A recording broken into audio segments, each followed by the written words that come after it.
हरे कृष्णा। राधे राधे।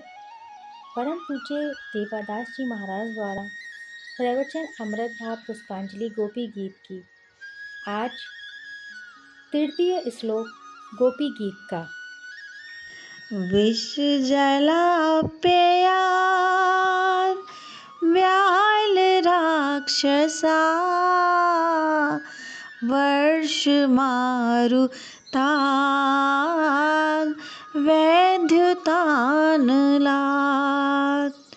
ब्रह्मयात्मजात विश्वतो भयान् ऋषभ ते वयं रक्षितार्मुहुः।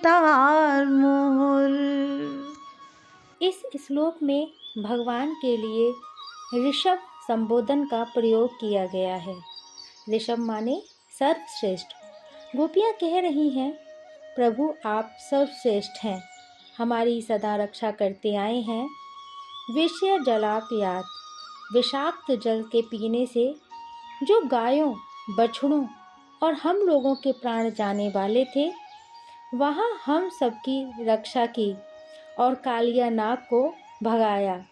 व्याल राक्षसात, अघासुर जो अजगर बनकर आया था, उससे आपने हमारे प्राण बचाए। महर्षि दुर्वासा के श्राप से ग्रस्त होकर विद्याधर गंधर्व राक्षस बन गया था, जिसका उद्धार भगवान के स्पर्श से हुआ। अघासुर का आध्यात्मिक अर्थ अघ असुर अर्थात पाप रूपी असुर भी है। हमारे अंदर पाप पुंजों का जो राक्षस रहता है, वह भी साधना में बहुत बड़ी बाधा है। उसका भी नाश भगवान के आगमन से होता है। गोपी गीत का पाठ करने से प्रभु हमारे पापों का नाश करते हैं। वर्ष मारुतात, वर्षा आंधी से, वैद्युतानलात्, विद्युत बिजली, अनल अग्नि से।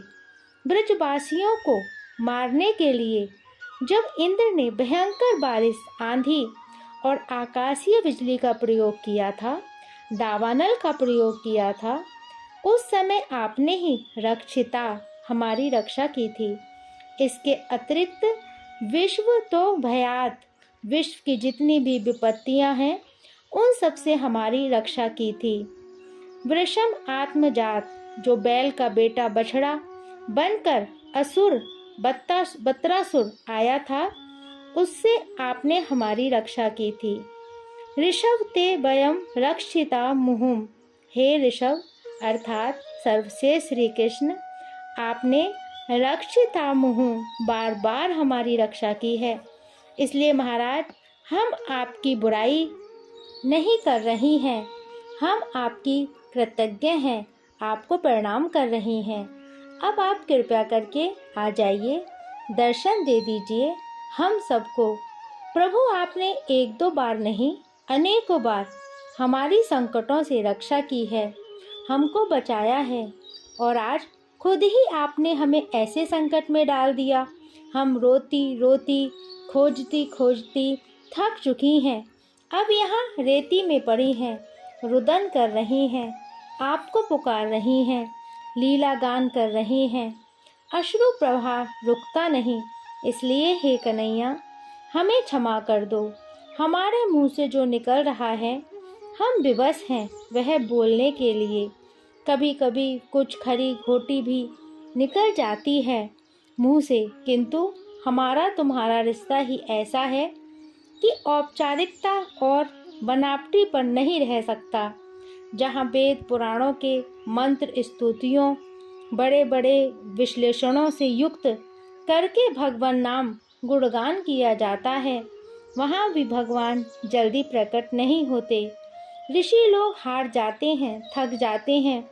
वही गोपियों की गाली सुनकर, उल्हाने सुनकर भगवान प्रसन्न हो जाते हैं, क्योंकि उनकी गाली उल्हानों में बहुत प्रेम है।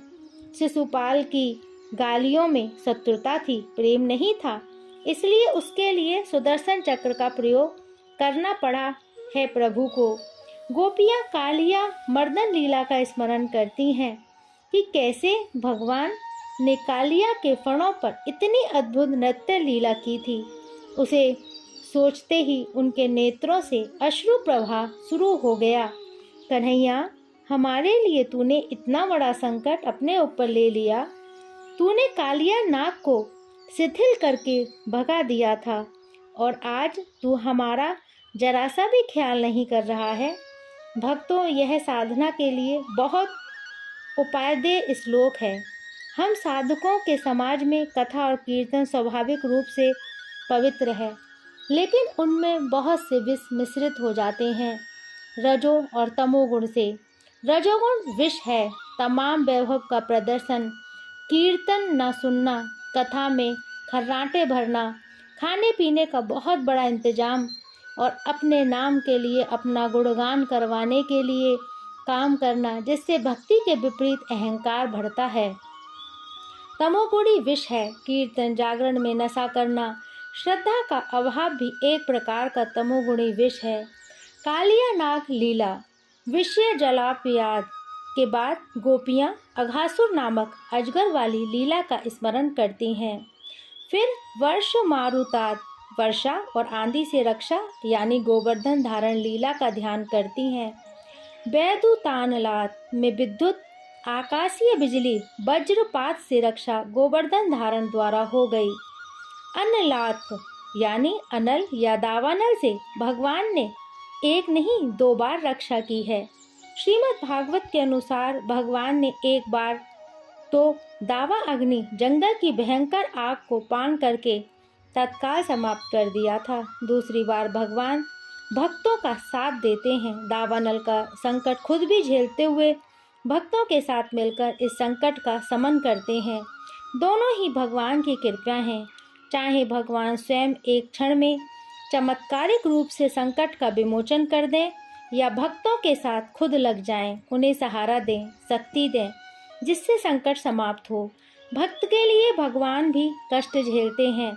वृंदावन में जो दावानल कुंड है, उसी में भगवान ने दावानल का शमन करने के बाद स्नान किया था। भक्तमाल में माधव दास जी की कथा आती है कि वे जगन्नाथपुरी में बीमार पड़े अकेले और उनको निरंतर दस्त हो रहे थे। भगवान जगन्नाथ छोटे से बालक बनकर उनकी लंगोटी बदलते रहे, शरीर साफ करते रहे, कपड़े पहनाते रहे, सुबह से शाम तक। शाम को जब माधव दास जी को आराम मिला तो उन्होंने बालक से पूछा, बेटा तुम मेरे पीछे इतना परेशान कौन हो? मैं तो बीमारी से दुख झेल रहा हूँ, तुम मेरे कारण दुख पा रहे हो। अपने घर चले जाओ, हमें भोगने दो। बालक बोला, हम घर नहीं जाएंगे। आप दुख पा रहे हैं तो हम सुख कैसे पाएंगे? हम भी दुख सहन करेंगे आपके साथ साथ। बोले, तुम कौन हो? ऐसा तो कोई बालक नहीं बोल सकता। तब भगवान स्वयं को ज़्यादा छिपा नहीं सके और उन्हें अपने आप को प्रकट करना पड़ा। माधव दास उनके चरणों में गिर पड़े। प्रभु, आप मेरी गंदगी धो रहे हैं, मेरे शरीर की गंदगी जो इन कपड़ों में लगी थी। प्रभु, आपने धोई, ऐसा आपने क्यों किया? यह तो बहुत गलत हुआ महाराज, मैं जानता तो कभी नहीं करने देता। भगवान बोले, मैंने इसलिए किया कि कोई यह ना कह दे कि संसार में जिसका कोई रिश्तेदार नहीं था, उस माधव दास को सहारा देने के लिए भगवान ने भी कुछ नहीं किया। माधव दास ने कहा, प्रभु आप चाहते तो बीमारी खत्म कर देते। प्रभु ने कहा, तुम्हारे प्रारब्ध में इतना कष्ट भोगने को था, वह अब समाप्त हो गया है। मैं ब्रह्मा के विधान में बाधा नहीं डालता हूँ, इसलिए तुम्हारी सहन शक्ति बढ़ाता रहा और तुम्हारी सेवा करता रहा। गोवर्धन धारण की घटना आज से 5000 साल पहले की है। गोवर्धन उठाने का तात्पर्य यह भी है कि भगवान सब कुछ इतना आसान कर देते हैं, कुछ पता ही नहीं लगता। यह अनुभव भक्तों को निरंतर होता रहता है। वृषमया आत्मजात, वृषभ या बैल का आत्मजा बैल अरिष्टासुर बैल बनकर आया था। दूसरा वृषमय आत्मज बछड़ा बत्रासुर बछड़ा बनकर आया था। पहले बत्तासुर फिर अरिष्टासुर की घटना घटती है। भगवान दोनों को सद्गति देते हैं, ब्रज की रक्षा करते हैं। तो गोपियाँ कहती हैं, बत्तासुर और अरिष्टासुर जो बैल बनकर धर्म का रूप धारण कर धर्म का खोल ओढ़ कर आए थे, उनसे आपने रक्षा की। विश्व पतोयात, आपने संसार के तमाम संकट दूर करके हमारी रक्षा की है, और आज आप रक्षा नहीं कर रहे हैं। यह सब कहते कहते उनको कन्हैया की ईश्वरता का स्मरण होने लगा, क्योंकि ये सब लीलाएं तो भगवान ही कर सकते हैं। वो कहने लगी, कन्हैया निश्चित ही तू साधारण बालक नहीं है। तू कौन है, हम अपने ज्ञान से बतला रही हैं। कल इससे आगे का श्लोक। जब तक के लिए हरे कृष्णा, राधे राधे।